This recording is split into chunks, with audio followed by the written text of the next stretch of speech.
Dẫm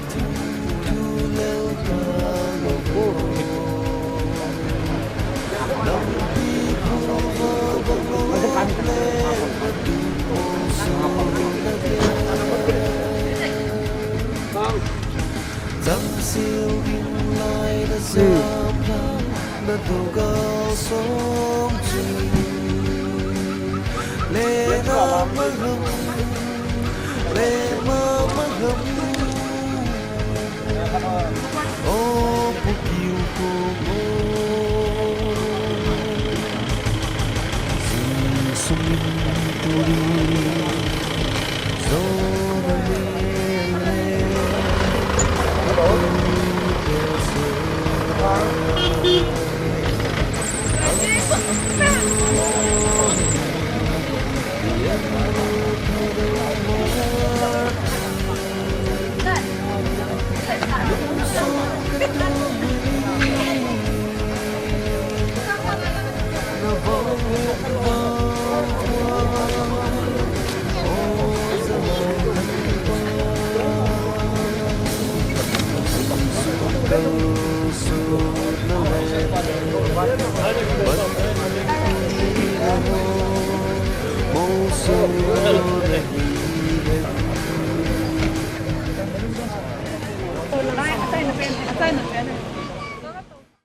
At the very outset, I would like to ask a prayer that we are very much sorry for the untimely or for the inconvenience that we have faced, for the delay. We are very much sorry, and I, on behalf of our committee, would like to say sorry for the short inconvenience that we have faced this moment.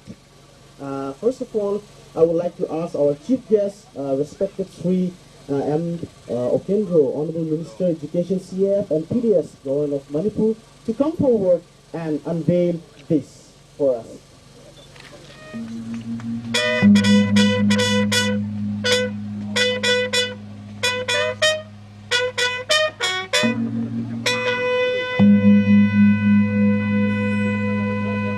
May I ask our Honorable Chief Guest to come forward and unveil this for us. Man, we try to born today for the best okay do all.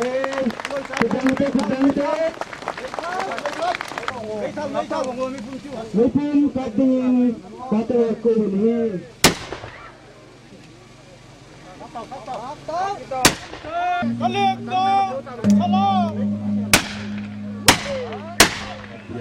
Assam and 8 cellular jail, Andaman and Nicobar Island. The war was declared closed by the Lieutenant General Sir S.D.U. Henry Carey, KPC, KCIE, and DSO on 20th May 1990. Erected by the Sidlaws and dedicated for his Thado nationalism at Tololung on the 9th January 2010. Thank you.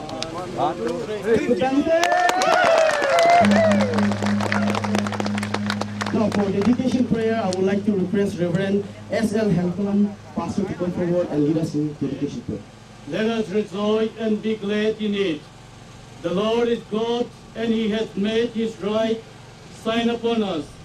With bound in hand, join in the festive procession up to the horns of the altar. You are my God, and I will give you thanks. You are my God, and I will adore you.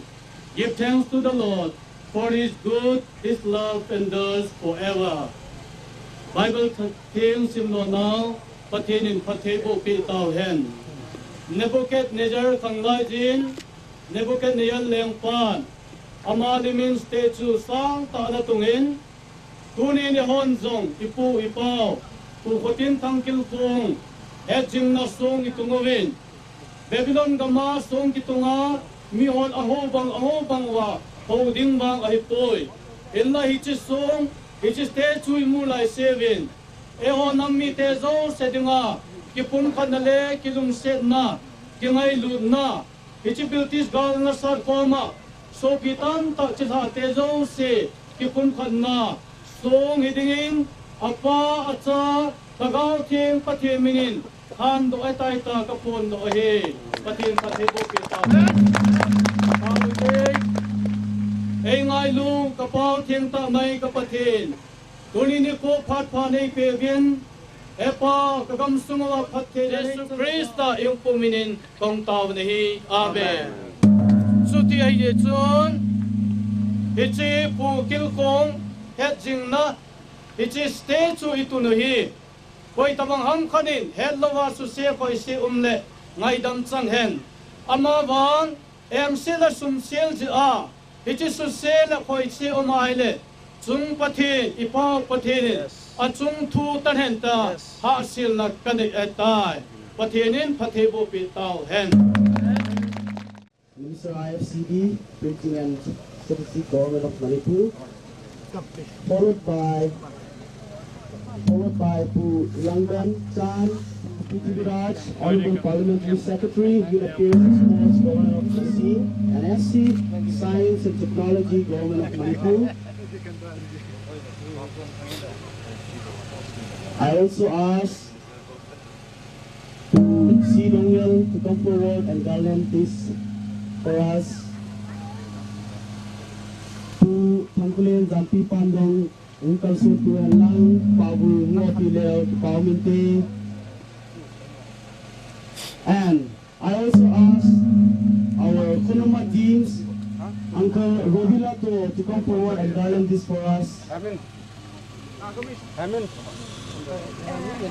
Konoma Basti Pura here, Uncle Khan, Yatubla Aikina, Uncle Kilkhong last statue there, Pula Aikina TTV.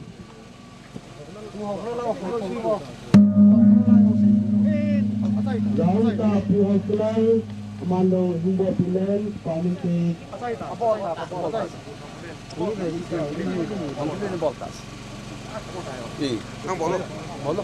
Raunta Hipun Tangi Humbo Pilen, Paminte.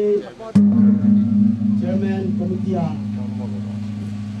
Education Minister pa yung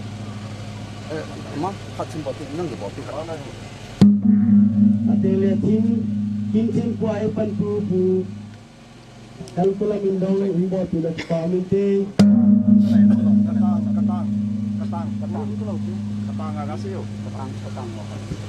And I also ask the contingent, the team leader of Katang to come forward and garland this.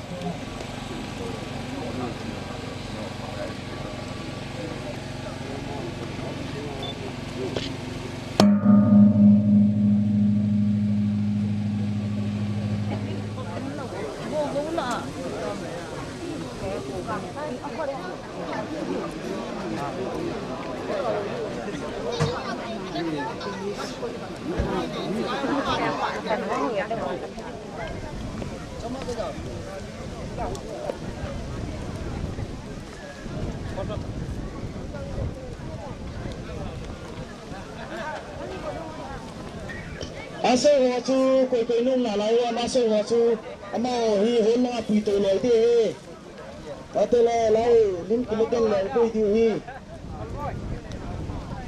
ma be ten gya nun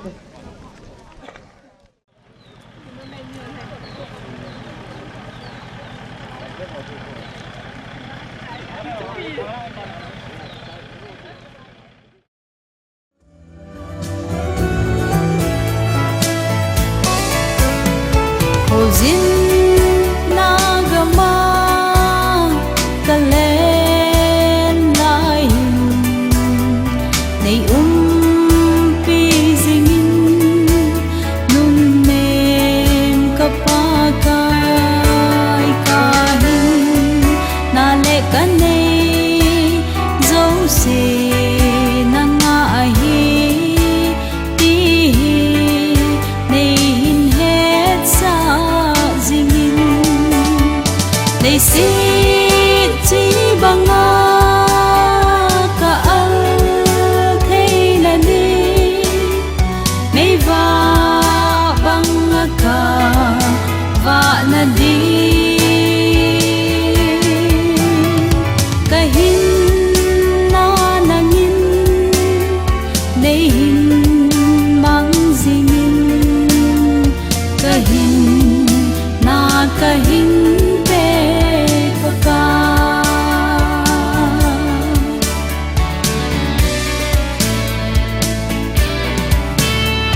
om rung dinga nei te chu a hi ka the chan na thi san nei ngai lu na ki dang ka ta san ne pa kai pa the nei si chi banga ka al thei la ni mei va banga ka va na di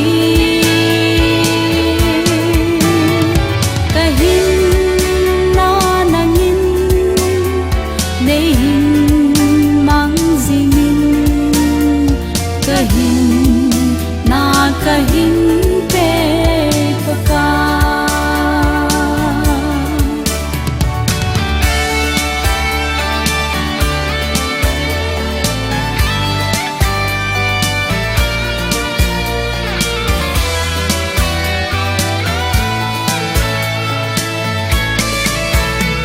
na lung hay na a ka hin thei na ka to le ka se ka chi na chan na tho ha na chi na le lung thim nei pe zimin na kom hun ma sang sin pa ka nei si chi banga ka al thei la ni mei va banga ka va na di ka hin na nangin nei hin mang zingin ka hin na ka hin pe pa ka nei si chi banga ka al thei la ni mei va banga ka va na di ka hin na nangin nei hin mang zingin ka hin na ka hin pe pa ka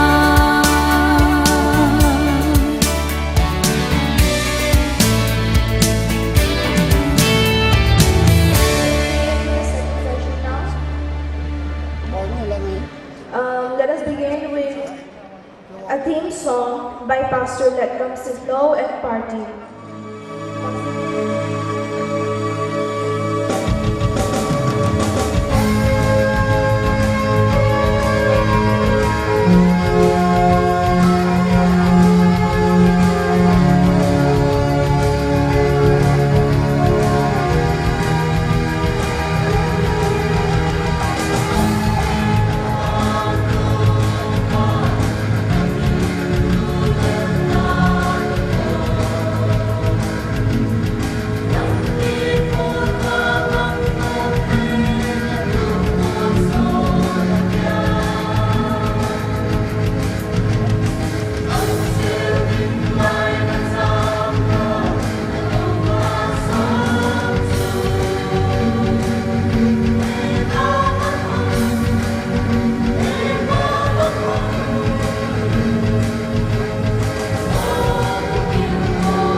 prayer.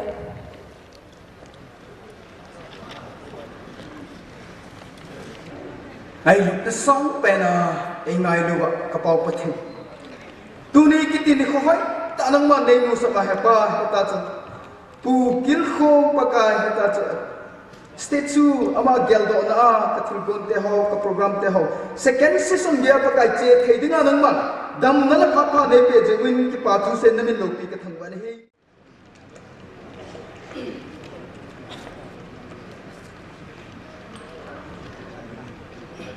Wish you a happy new year, everybody, and we welcome to all of you.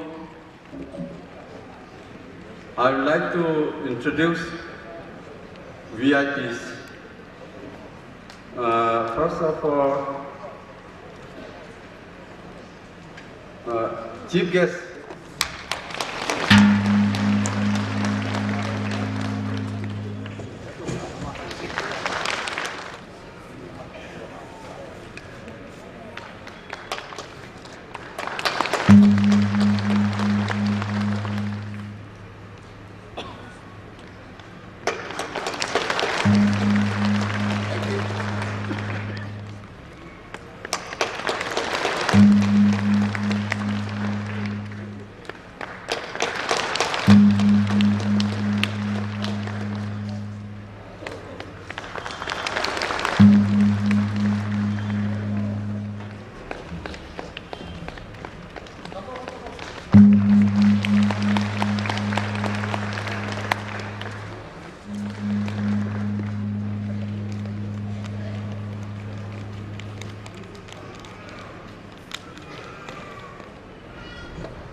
I would like to pronounce once, if I've said lulu, audience response, Demang lulu tisu tumbekan something, maybe on tisu say diwe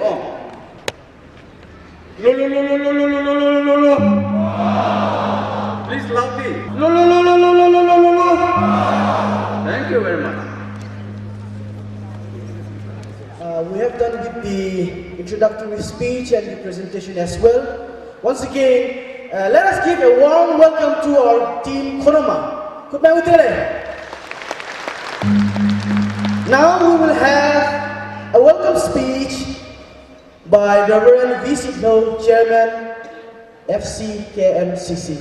I would like to request Paul to come forward and have your place. Honorable guests of honors, Bu Moirang Tim Okendro, Honorable Minister Education, KAF and PDS Government of Manipur, and Bu Dr. K.H. Ratan Kumar, Honorable Minister Works, and Bu Ngamthang Haukip, Honorable Minister IFCD, Printing and Stationery, Government of Manipur, Bu Pithiviras, Honorable Parliamentary Secretary, Youth Affairs and Sports, Government of Manipur, Bu Elangdom Chan, Honorable MLA, Jaispur Assembly Constituency, Bu K.S. Devendra, Honorable MLA, Sekmai Assembly Constituency, Bu K.S. Sarat, Honorable MLA, and Bu Kunjo, Honorable MLA, and Bu Chumkai Dongel, former Minister Manipur, and Pu Hokral Hang Sing, Chairman, Sadar Hills District Council and Chief Host of this function, and very, very special guest, our beloved brothers and sisters from Konoma, Katang, and Pu Chingakam Nanda Singh, and enjoy all the speeches and cultural items. And I also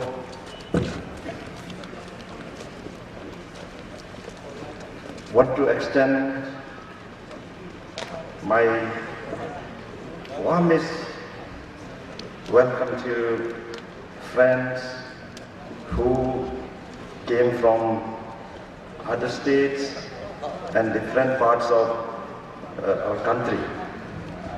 And Pu Hotitang Kilkhong was the chief of Zambi and who convened the historic summit of the meeting of the most prominent the Thado chiefs and leaders. And on behalf of the chiefs of the Thados, he declared war on the British, the Anglo-Thado War in 1970-1990, for the preservation of the freedom and independence of Manipur.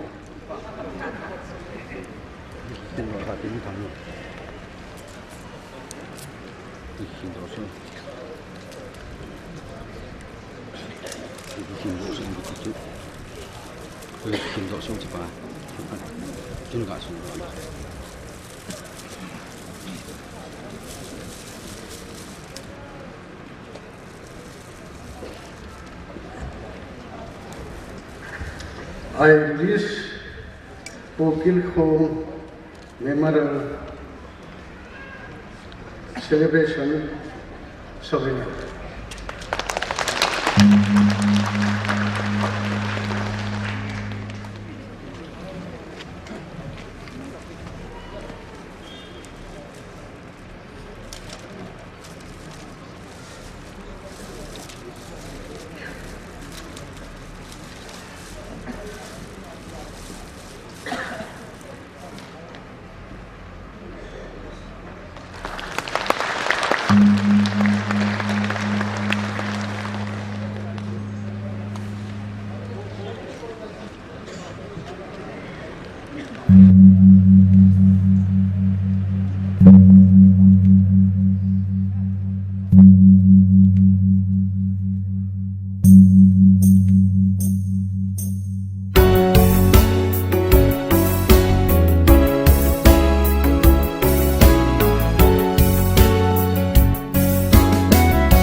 le pu teo in zu le sa len bu le bal tam te ho bol ting al tam te ai in ning zu do nin nun bang ano mui ji le nam pa le ham phung le cha ai thấy tha đâu mar mi dấu bay tê dấu đang tê sim tê lâu à tuy ngã si lê ban à vắng ui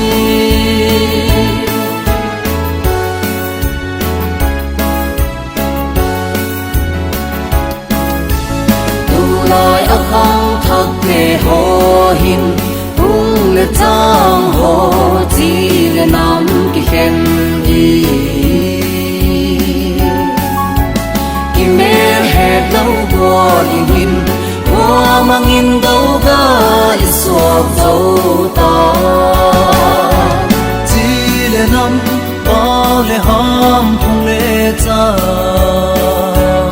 bài phê tha đâu mar mi dấu bay tê dấu đang tê sim tê lâu à tuy ngã si lê ban avang ui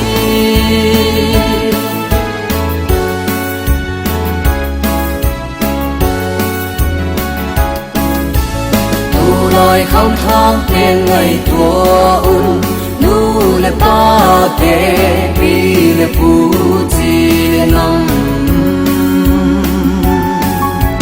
ki kung khat na su se tu i hirem ki ngai tua hi ti chi le nam pa le ham phung le cha bài phê tha đâu mar mi dấu bay tê dấu đang tê sim tê lâu à tuy ngã si lê ban avang ui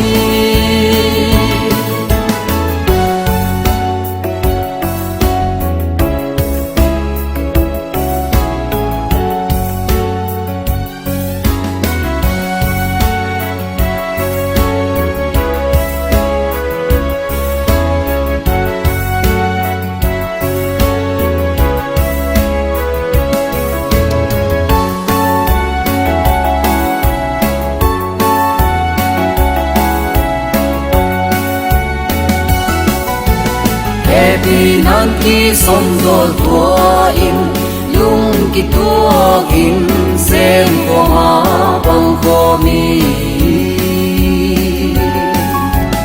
ong pi da pi te sa in lung hat pu zai la oi ti chi le nam pa le ham phung le cha bài phê tha đâu mar mi dấu bay tê dấu đang tê sim tê lâu à tuy ngã si lê ban avang ui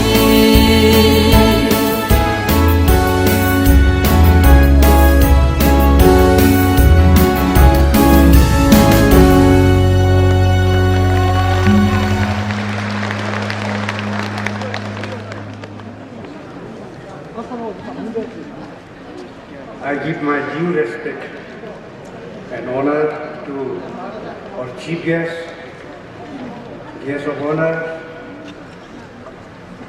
and our host,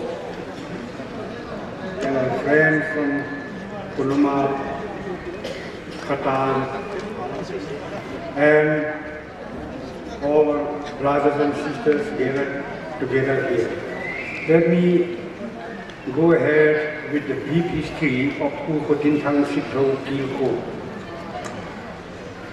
Today, after a delay of almost a century, we are gathered together to give tribute to Kilkhong Kilkhong, the unsung hero of Anglo-Thai War 1917 to 1990.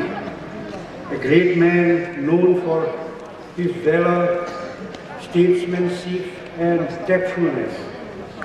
Kilkhong was the eldest son of Thamsungnung Sitho and P.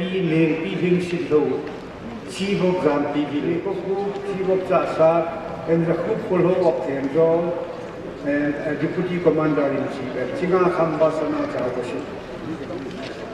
After 3 long years of steep resistance, the British government captured the main leaders of the rebellion and imprisoned them for 3 years, each at Sadia jail. Who initiated the circulation of Saddam himself was also among the captured and imprisoned leaders. His wife Pi Chompi visited him during the incarceration, while in Sadia jail. An event occurred where Tin Tong Laizang Park caught a deer in a trap and brought it to Putin, calling him his elder brother. That's just came especially for us because our chief guest, Sir Sri Kaikilingam, is just on the way and he might be available in any minutes amidst of us or among us. So we are very much thankful to our Sir Okendra for coming on behalf of our Sir Sri Kaikilingam. We say thank you for your presence, and I hope and I'm sure that we all are waiting anxiously to have some few words from him. Yeah? So, it's a great request, and with great honor, I would like to request our respected Sir Okendro to come forward and then have a few lines of speech for us. Memorial celebration of late Kontintang Silo Elias Kilkhong. Doon na namahaki nga si statue may erect over sumlawa function sida lengsin bidi ba Manipuri kai ko najari ba irrigation and flood control minister Sri Ngamtang Hauki, works minister Sri Dr. Ratan Kumar, honorable parliamentary secretary Sri Prithviraj, honorable MLA Sri Chan, honorable MLA Sri Sarad, honorable MLA Sri Devendra, the Honorable MLA Sri M. Kunjo. There is a election biriba dignitary punama, the Nasigi function sigi. Preside to biriba, Kai Commissioner, former minister, Sri Sunko Kai Tongel, the Uncle Papa Say. Manga biriba, Punama to the media, Gibber Papa, Puno Pico, on the Kai Kuchari. Thengagasu thengagase koi lebiriba adumlaba yamna maruoiba Anglo Thado War 1917 to 1919 da chobut dai thobingiba unsung hero Kontintang Silo Elias Kilkhong mahaku ningsinggiba amasung mahakka loinaramba lanmi punamak lamdam sigi Uchel Chauravat Kunabhava Hero Mayabu Ningsingba Asi Thega Gasu Thega Pantuki Vise Ekoi Kopunamaki Laiva Pavani Thoram Sigi importance Nasigi Aruba Sikhanja Ragani Ekoi Council of Minister Dagi Minister Ahum When an honorable MLA Manga they just spoken of love me Sintakshwaya Sinazagi Uncle Pakosai Sinazagi Aduna Makha Tarakpada Koi Puna Amatani have wakal se matam leba kibitan zengbiu Torok Pathabak Thoram Pudimakta Chaw Nasaruk Yami Aduna Manipuri Magi Sing Macha Koi Ni have Utsi have wakam se Hajaraga Punam Pukram Dani. Thank you all.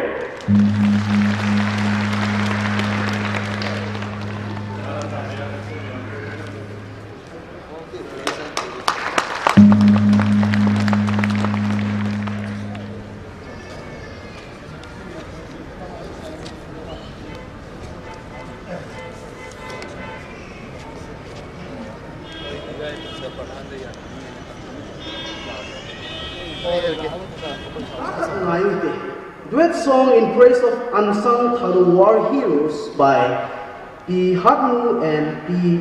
Lamkip. Materi chunghan lang la chu nuksa pilo ti pa uminte.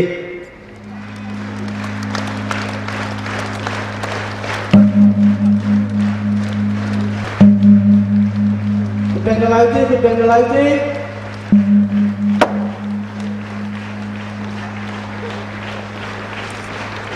All right.